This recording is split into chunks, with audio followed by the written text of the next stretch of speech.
Well, hey, good morning, everybody. Good to see all of you guys. If this is your first time here at Hill City, my name is John Wagler. I'm part of this team here, and just so grateful that you're here, and hopefully this becomes a place that you can call home. We're in this series called Something Happened, and so for you guys, this is like a gift. Like, you know, people come on Easter and they flood in here on Easter, and some people only come like just on Easter and just on Christmas, and so they get one Easter sermon. But this series is like really just a bunch of Easter sermons, and so you're getting like Easter every single Sunday right now. So I guess without the ice cream and everything else we'd normally do. But we're in this series called Something Happened because something happened. Like this thing that we do here and celebrate in church every single Sunday, and this message we proclaim about Jesus is either the greatest message of all time and what we should center our lives around, which is what we just sang about, or this is really dumb. Seriously, like you should just go do something else on Sunday if Jesus isn't real, okay? And so we really only have those two options because like something happened, and I could give you a bunch of facts about the resurrection and about what happened historically and in the Roman Empire and all these different things that are kind of historical facts and maybe try to convince you of certain facts. But here's what I know about facts: they don't change your heart. Something else has to happen within this. And so each week we're taking a look at that something shifted in people when they encountered the risen Jesus. So there was something that happened, and that in that something that happened, it can also happen for us and in us. Some of your own personal stories are around not the facts about Jesus, but that something happened deep inside of your heart. When someone comes to like a full knowledge and reality of what Jesus means to them, they don't ever really say like, you know what I did? There were these 7 facts that really like made sense to me, and no, they talk about this. Man, when I face the reality of who Jesus is and the reality of my own life, something changed inside of me. And that's a whole different way to approach our faith rather than just going through facts. And here's the thing about facts. I was reading this study that Stanford did, and they did this debate, and they had people, it was around the death penalty, and they did this debate where they had people who were for and against it, and they do this huge mock debate with all of these facts in it, and they go to people afterwards, and they said, here's the deal, guys, and they got their opinions on whether they were for or against it, and they all kind of doubled down their opinions, and they told everyone in the room, they said, here's the thing, this whole debate was fake. And even the facts that we stated, they weren't actually real. Not one person changed their mind. They were so passionate about what they believe. So even sometimes when we're presented facts, it doesn't actually change what we think it's going to change. That there's something else that needs to change in our hearts. When we look around the country right now, and people are like, if we just do this, it'll fix whatever that this is. And I'm like, at the end of the day, like some of those things can be helpful, but they're not going to change people's hearts. And that ultimately what has to happen is a change in our hearts. But here's what happens, life does, right? Even in the story with the disciples, they had all the facts about Jesus, but he died.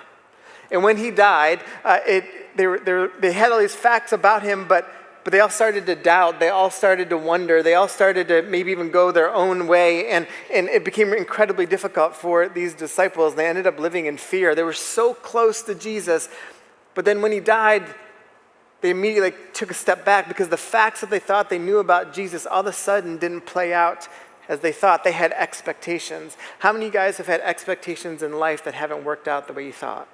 Wow, right? Like this is like the way this works. Like life happens. You had expectations in some kind of way. You thought you'd have some kind of job, some kind of man, some kind of woman, some kind of kid, some kind of money, some kind of house, whatever it is. You thought you'd be perfectly healthy. You thought you'd still keep your hair. You thought all these different things, right? You had all these things in play. And maybe the expectation didn't happen like you thought. And then it makes us wonder. It makes us be like, question things. And it makes us like, man, I expected my life to go a certain way, and it didn't. You know, it's interesting, in the start of the Bible in Genesis, chapter 1 and chapter 2, it's this creation story. It's this poem that the writer writes and try to give us a picture about creation and this connection that not only we're supposed to have with the creation in this earth, but this connection with God and what it's supposed to look like. And in chapters 1 and 2, it's like this beautiful thing that's mapped out in front of us that should shape the way that we see the world around us. Well, Genesis 3 comes in and everything changes. And kind of how we talk about it, if you're not familiar with the Bible, how we talk about it is Genesis 3 comes in and that's when sin comes into this world. Here's what I know about sin. What sin does is it impacts how we view ourselves, how we view the world around us, and how we view God. It warps the view of everything. And what ends up happening is we're always searching for significance. We're searching for hope. We're searching for purpose on this earth. And when sin came in, it just rattled everything. I mean, even the most hardened person against Jesus, let's just say they're just a really just harsh atheist, right? Everyone admits there's something wrong with humanity. There's something off. There's something that has to come in. It's like, man, it's just not quite right. And that's why we see all the evil that we see and everything. And then people have different explanations. But the way that we're talking about it is like sin came into this world. Well, the story goes through the rest of the Bible that God has entered into this with grace and forgiveness, and that God, in his justice and everything, is going to come in and he's going to settle this, and eventually with this Messiah. And so when sin ends up happening and the story ends up being told, it's like, man, you're left with wonder, and you're left with searching and searching and searching. And sometimes we start searching in all the wrong things. How many guys have searched for purpose in the wrong thing at some point in your life? Yeah. And you might be in it right now. And what happens is we get these little glimpses of feeling like we have purpose, this glimpse of feeling like, this of significance.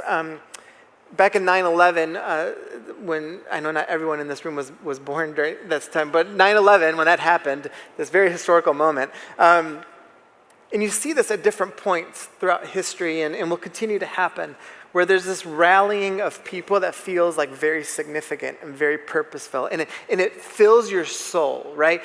There was this moment at Yankee Stadium, and George Bush comes out and he throws the first pitch. I don't know if you guys remember that point, right? It was like the one good thing that's happened in Yankee Stadium. But like it's this huge like pivotal moment where like people come together, and it just felt right. It felt significant. It felt like there was so much purpose to that moment. And it felt like humanity was coming together, but man, how quickly it went away. And so we see it and we're searching for it. And listen, I say all of that because you're not alone in any of this. And what can cause is some doubt. You look at the world around you with all the expectations and you see all this evil, it's like it can cause doubt. And a lot of times what happens is when we get in this stage of doubt, people are like, you know what, if you just commit to Jesus, if you just do this, it'll make everything make sense. And I would say this, it makes some things make sense, but it doesn't necessarily take away your doubt sometimes. It doesn't make it easy. And so here's what I want you to just hear about doubt. Oh, let me actually go here first. In this question, it says this: is there anything in my life death cannot take? I know it's a really easy question to answer at 9:24 in the morning, right? But this is the reality of what we deal with in our humanity. This is a question that when you're searching for significance and purpose and wondering, like, why in the world am I here on this earth? This question is what actually shapes so much of our life, of our view. And begin to think, like, when people get so focused on work as their sole purpose in life, and work is a good thing, but death can take that away, right? And then you're left with nothing. Whether it's money or whatever the thing is, it's like, man, is there anything in my life death cannot take away? And this becomes the question that we wrestle with. This becomes the depth. And so when we talk about the death and resurrection, here's why it's so important. The resurrection answers this question. The reality of Jesus answers this question. And that's why it's like we've got to engage this Jesus thing. We got to figure out, is this something that's so significant? And here's the thing, even in process and even as you start to engage, I'm telling you that even the most faithful people I know still have doubts. The most faithful people I know struggle. The most faithful people I know that can rest on the reality and the truth of the death and resurrection of Jesus still wonder why things are the way they are sometimes. And that is okay. And so I want you to just hear this too, that doubt doesn't mean you don't have faith. It probably means you're trying to add depth to it. I want you to feel comfortable doubting. I want you to feel comfortable having some space for that in your life, in your worldview, and in kind of how you view your faith. Because the healthier you doubt, the healthier and deeper your faith will grow. And I'm going to talk about unhealthy doubt here in a second, and then healthy doubt. But this is like a piece that I just want you to feel, and I want you to understand that it is okay to doubt. It doesn't mean that you don't have faith. It probably means that you're just trying to add depth to it because you're wrestling with something which is a beautiful, beautiful thing. Some of you guys in this room that maybe have grown up in church have probably been in spaces where they made you feel bad if you doubted and questioned or whatever it is, and wondered. But I'm telling you, it's a beautiful thing to doubt and to doubt well. And so we want to talk about that today. And so one of the people that encountered Jesus, the risen Jesus, was this guy named Thomas. And for those of you familiar with your Bible, like what's he known as? Doubting Thomas, which is so unfortunate, right? That poor man, like we're going to get in heaven, we're going to see Thomas. We're going to be like, oh, you're doubting Thomas. He's going to be like, stop. Like, I'm here, right? So, but there's this doubting Thomas, which is really unfortunate. And you're going to see why he kind of got that moniker here in just a second. But Thomas, actually, his life is pretty fascinating. He later on, he goes to China, he goes to India, as the kind of legend holds, and eventually gives up his life for this reality of proclaiming that Jesus is Lord. All right, so he starts churches. He is a pillar in our faith, okay? So the fact that he's called Doubting Thomas it stinks for him. But here's the thing. Thomas he was a man who was like passionate about the reality of Jesus, okay? So I want you to see a couple of things about Thomas. In John chapter 11, verse 16 says, then Thomas, also known as Didymus, said to the rest of the disciples, let us also go that we may die with him. All right, so hear him say this. Jesus had just gotten done sharing with them that he's going back to meet his friend Lazarus, and people in Jerusalem had just gone after him. They were trying to kill him, and Jesus is like, I'm going back to Jerusalem. The disciples are like, no, you can't go back to Jerusalem. And Thomas steps forward, and look at that line he says. He goes, let us also go so that we may die with him. All right? Now, I want to tell you a little bit something about, remember on Easter, for those of you that were here, I showed those pictures of Peter, like as the rock, and how in my brain, I think of him as Maui from Moana, right? And so, about 12 years ago, I told a joke about Didymus, or Thomas. This is when P. Diddy and Puff Daddy, for those of you that know him, I know some of you guys are too dang young, but I told a below-average joke that his friends called him T. Diddy because he was Didymus, right? But since that point, forever, I'm just giving you a window into my brain here, guys. Since that point, this is how I literally picture Thomas. It's just like on both disciples, I just picture him as Diddy, like his whole life. So anyway, but here's the thing about Thomas. Let me just get off that. Here's the thing about Thomas. He was passionate. He was someone who was willing to step forward when Jesus was in trouble and all the other guys were like, you shouldn't do it. He's like, you know what? Forget that. We're going with him, that we may die with him. Like, that's the kind of passion and heart Thomas had, right? He's the guy, he's like, man, I'm ready to throw hands. I'm ready to do whatever it needs to be done because I'm going to be with Jesus in this moment. So the passion that he had was just incredible. And that plays out in his life with his boldness and his courage. Thomas also, in John chapter 14, verse 5, Jesus is telling these guys about that he's going to leave, he's going to come back. But there's this curiosity to Thomas. And so Jesus is teaching these disciples, and he's like, man, I'm going to come back, and I'm going to die, I'm going to come back. And Thomas says to him, but Lord, we don't know where you're going, so how can we know the way? That there was something inside of him. It's like, I want to follow this way, but how do we know the way? Like, what is it? And there's this curiosity about it and trying to figure it out. And there's this passion, there's this curiosity that's ingrained in who Thomas is. So my hope is that when we see like, all right, this is kind of the crux of who Thomas is and then the core of his being. So he's one of the most passionate and committed followers of Jesus. But man, when Jesus dies, even that passion, that commitment, and that discipline that he had with him and everything, it's like, it gets flustered. He gets flustered in the midst of all of the facts he knew about Jesus, but there was still something that needed to change in Thomas. And so here's the story with Thomas that people typically talk about in John chapter 20. It says, now Thomas, also known as Didymus, one of the 12, was not with the disciples when Jesus came. So the other disciples told him, we have seen the Lord. But he said to them, let's look at this. Unless I see the nail marks in his hands and put my finger where the nails were and put my hand into his side, I will not believe. So he's got these friends, and maybe some of you guys have been in this scenario. You've got friends who keep trying to convince you of this Jesus thing. You've got friends who've invited you to church, and maybe this is part of like your story right now. You've got friends who've like done all these things, and you're like, I'm telling you about this Jesus, I'm telling you about this Jesus, and you're kind of in this place of like, yeah, but until I really experience it, I'm not going to believe. Some of you parents in the room who have kids that maybe have gone away from the faith right now. That happens, what? When they try to figure out their own faith. You might have raised them right and put them in the right scenarios and everything, but at some point in time, they, just like you, have to figure out their faith and their own faith. And in that, it's like, you can say all you want about what you hope that they will believe, but it really isn't until like they have this big heart change and face the reality of who Jesus is that they come to an actual core belief, right? That's part of my story. It's probably a lot of your stories in the room. And so we begin to see, like, even in Thomas, this is what happens. Like, man, until I see it, I'm just not in. So I'm going to doubt, like, what you guys are saying. Can you imagine, though, these guys are like, no. He rose from the dead. We saw him. And Thomas is like, yeah, I don't know. I guess I'll find out too. And so you begin to see it's like, to actually experience the reality of Jesus is what keeps us in the right kind of place. You see, Thomas just hadn't done it yet.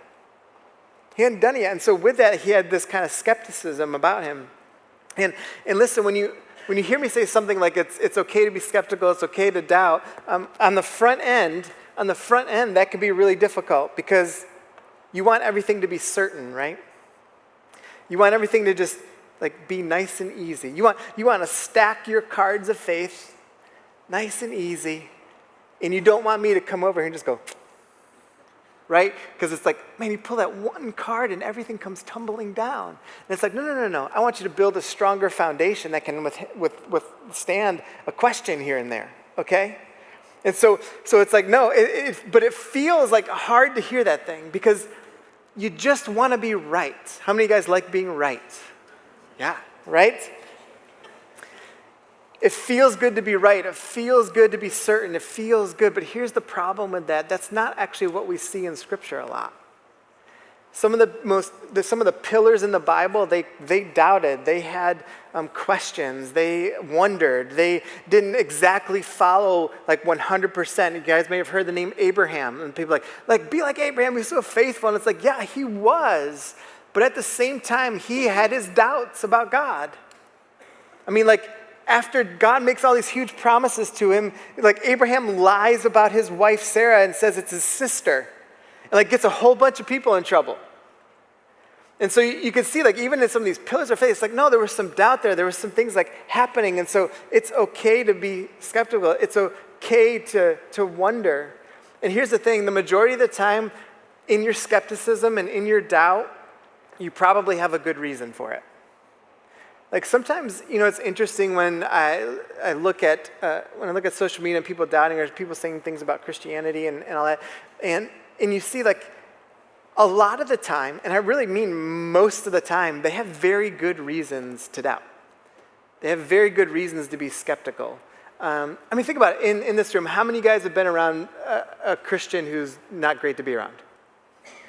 How many of you have been that Christian? Yeah, right? So get that. We've all been around it, and we've all been people who've probably caused skepticism towards other people. We've all been people who have caused doubt, right? Been like,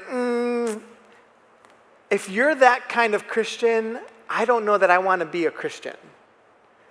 If following Jesus is like how you are, I'm not sure I want that. And we don't like to think about ourselves that way, but the reality is we've all been those people at one time or another. And so we started saying like, man, okay, when someone goes through deep suffering and deep pain and deep wonder, it's like you get it. Some of you guys in this room have experienced really bad church trauma, right? And it's like, and you get it. Like, I've heard some of your stories where you're like, man, I was like so hesitant to come in. I was so hesitant to trust. I was so hesitant. And I get it. Like, I totally get it. It makes sense. And so even in the midst of doubt, it's like, let's embrace the reality that doubt can actually be a really good thing. That the skepticism can actually lead you to something really deep. And it's important to begin to engage it in the right way. See, Thomas was honest about his doubt. He was honest about his skepticism. There was a truthfulness to how he was engaging. There was a desire for him to want to believe in Jesus, right? He's like, that's cool, you guys believe, but like until I see it, I'm not going to. I'm not going to go off just what you're saying. I want to experience the reality of Jesus. He was being honest about that in himself. And so let me just highlight two ways that are actually, it can be unhealthy to doubt. The first way is this: without Jesus. If you doubt without Jesus, you won't get Jesus. So feel free to question, feel free to ask, feel free to engage. But if your doubts actually aren't leading you to want to discover the reality of Jesus, it's probable that you're just trying to discover yourself and what you want to do.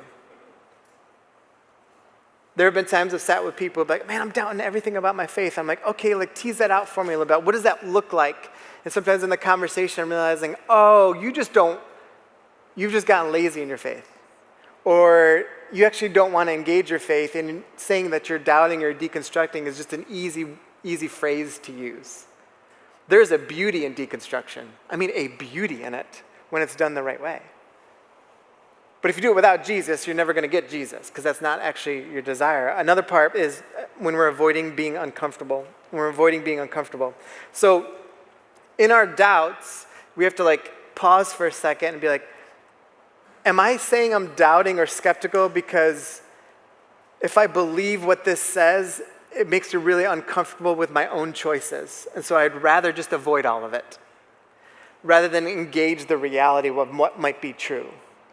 We've all done this, and this happens in so many different forms and fashion. And it can be, even sometimes people would rather, and maybe you felt this, people would rather like ignore the reality of Scripture than make someone mad, right? So you're like avoiding those uncomfortable conversations, or you're avoiding engaging things in the right way. And so a lot of times, I'm all for questioning everything. I actually love it. But here's the thing. When I say I'm willing to question everything, I really mean like everything. Not just things in the Bible. Like I love to question everything outside of the Bible too. Right now we live in a world where you can question some things. Like, let's question everything about Jesus, but like, they won't question everything about Buddhism. Or let's question everything about like the Bible, but it's like you won't question the political movement that you love so much. Or the sexual movement or whatever. It's like these things are off. Don't question any of those things, right? But question everything over here that's about Jesus or about everything. And so it's an interesting dynamic that we live in. It's like, no, I'm willing to question everything, but let's question everything. Let's really do it. One of the pastors that I listened to, he played this game with his kid, both kids, they're now older, that I just loved when I heard him share it. He said he used to play anytime they watched a movie or read an article or watched a TV show, they would play the game, Where's the Lie? As a way to kind of shape in them, hey, there's probably a lie that's being told in this movie. Where is it? And trying to like be able to like have his kids look at what's happening around them and be able to discover where's the lie. And I think we need to get really good at that. If we're followers of Jesus, it's like understanding like, where's the lie in what's being told to us? Where's the lie? Because again, we're searching for purpose and hope and significance and all these things. And the world around us is always going to throw these messages at us. But where is the lie in all of it? And then where do we begin to discover the truth? And so here's a good question to ask yourself. Does this go along with what Jesus taught? So as you're looking at some of these things and you're having these conversations and you're wondering and maybe just start questioning like different things you're involved in or maybe your perspectives, And one of the most valuable questions we can ask is like, does this actually go along with what Jesus taught? That should be the starting point. So we get in fights about stuff all the time. People debate stuff all the time. Can you imagine if everyone, I know some people don't believe in Jesus, but from a Christian standpoint, if you just took a breath for a second and just said, does this go along with what Jesus taught? And you start there. So that as we engage our doubts and our questions and everything, if we say this first, we're going to keep wanting to reorient back to Jesus. And that's what becomes so important. So the story continues with Thomas. It says this, a week later, his disciples were in the house again, and Thomas was with them. So Thomas is still hanging around, right? He's putting himself in a good position.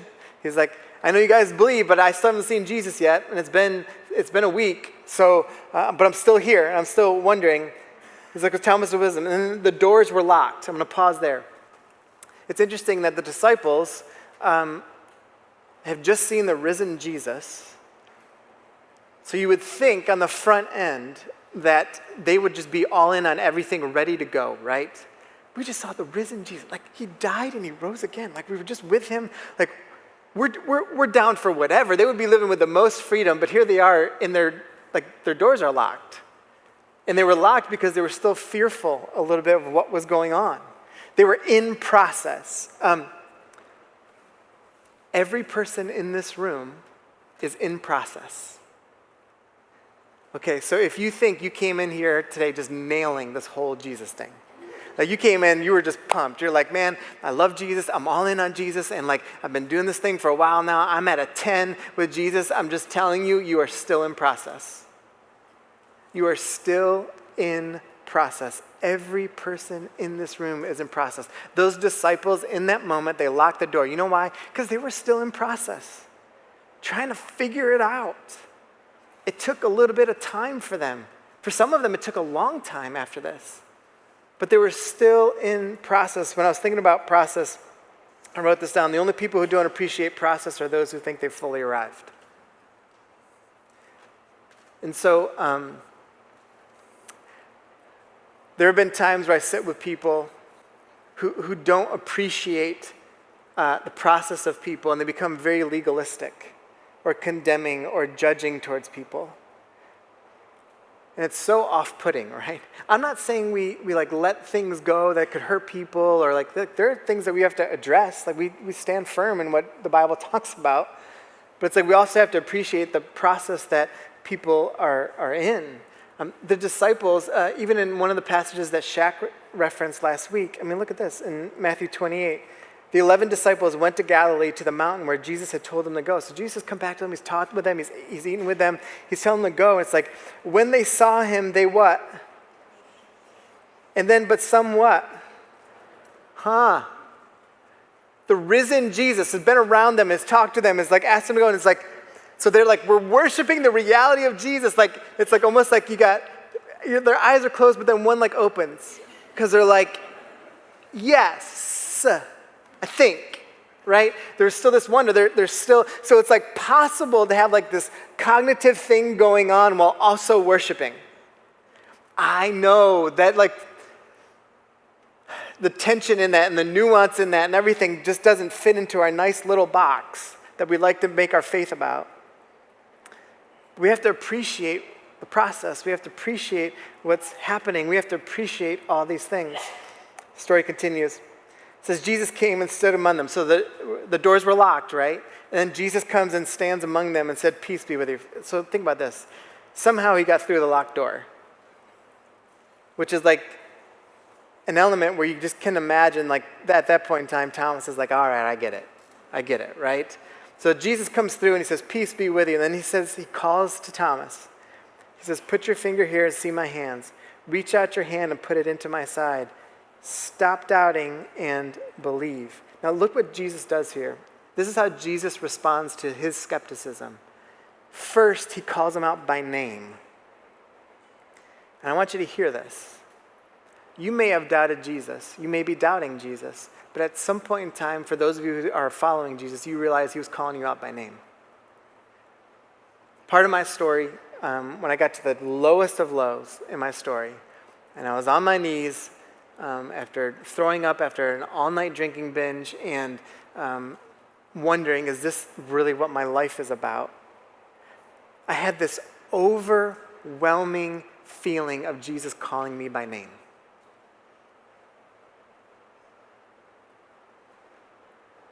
Some of you guys have been ignoring that reality. But Jesus has been trying to call you out by name. And he's doing that because he wants to be in relationship with you so that your story begins to take shape the way he wants it to take shape, rather than the story you're trying to write. The story that has made you feel empty, the story that has made you lack significance and purpose. What Jesus is doing, and this is what he does with Thomas. Thomas, come here. Come here. And that's what he's saying to you. That's what he said to me, to come here. And here's what he's saying to Thomas. Come and experience me. To come, and it's like, come experience the reality of who I am. And then let's see what happens with your doubt. Then let's see what happens with your skeptic. Come and experience me. In Psalms, it talks about to taste and see that the Lord is good, right? To experience me. And that's the thing that I think sometimes we get a little hesitant with in our communities. Maybe the reason that we get so hesitant when we're sharing our faith is because the reality is we're supposed to say to people, come and taste and see the reality of Jesus. But that means they have to also come and taste and see us. So sometimes we're like, we'd rather be judgmental and condemning because that keeps them away.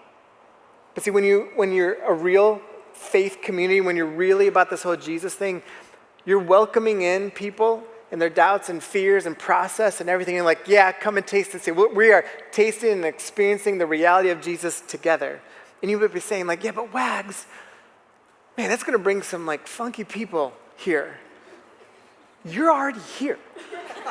So like, and I'm already here. So like, we passed that line a long time ago, okay? But that's the heart of where we're supposed to be. And when you're able to do that, here's what ends up happening. Jesus is asking Thomas to trust him in the reality of experiencing him. And this is why we fight so hard to make our church a trustworthy place. Because people come with doubts and skepticism and fears and stories and suffering and pain and all those other things. And it's like, yeah, but what if we could trust?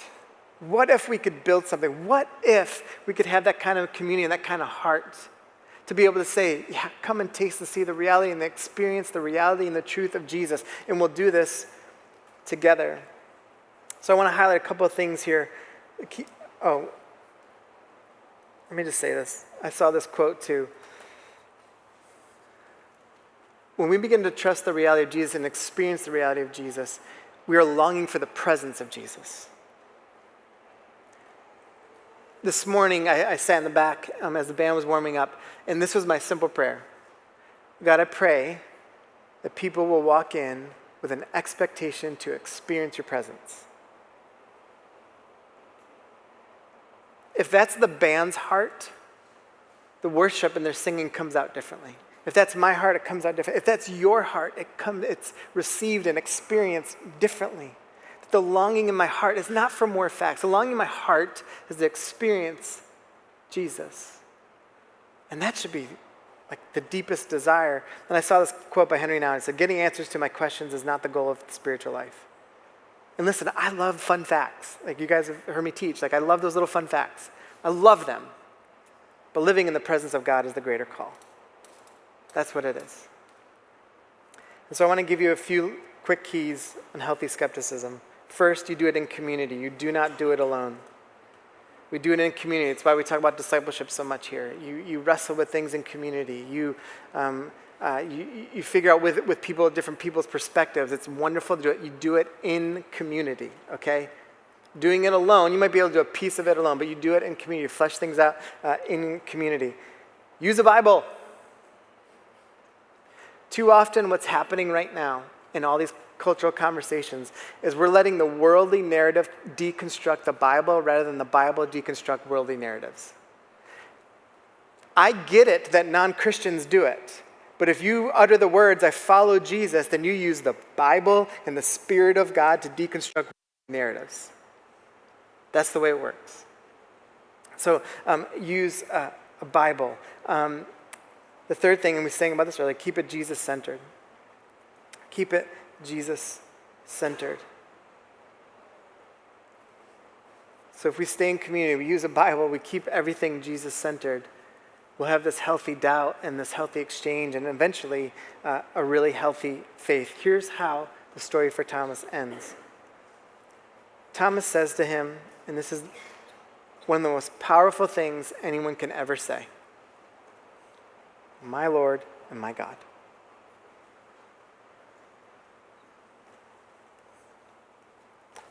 That phrase shapes everything. Not some things, everything. If you've ever said this phrase, what you're proclaiming is this reality. I'm willing to surrender, to be obedient to the realities of Jesus, who Jesus is. I believe in the truth that he died and that he rose again, and that really only through him is this only way to overcome sin, the only way to figure out my own purpose and significance in life. Death can take away everything else. Death cannot take this away. The reality of this. The greatest thing that you can ever do and that I can ever do is be willing to change. But to see a heart level change is only going to come when we're willing to be wide open to the realities and the truth of Jesus. Yes, you will be in process. Yes, you will have questions. Yes, you will have doubts. Yes, you will struggle. All of those things. Like, we're in for all of those things. But it starts with my Lord and my God. Band, you guys can come back up. We're about to sing about the truth and realities of this. We sing a song like Firm Foundation.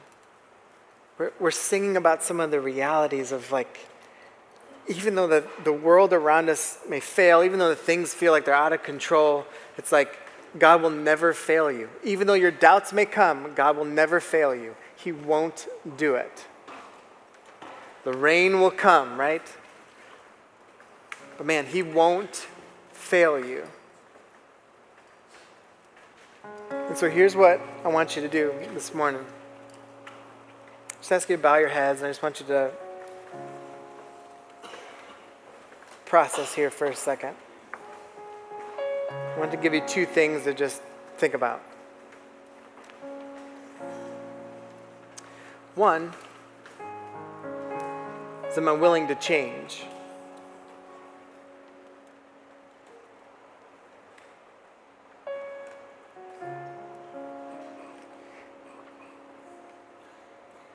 If we're all in process, then we all need to have the humility and the willingness to change. And then two,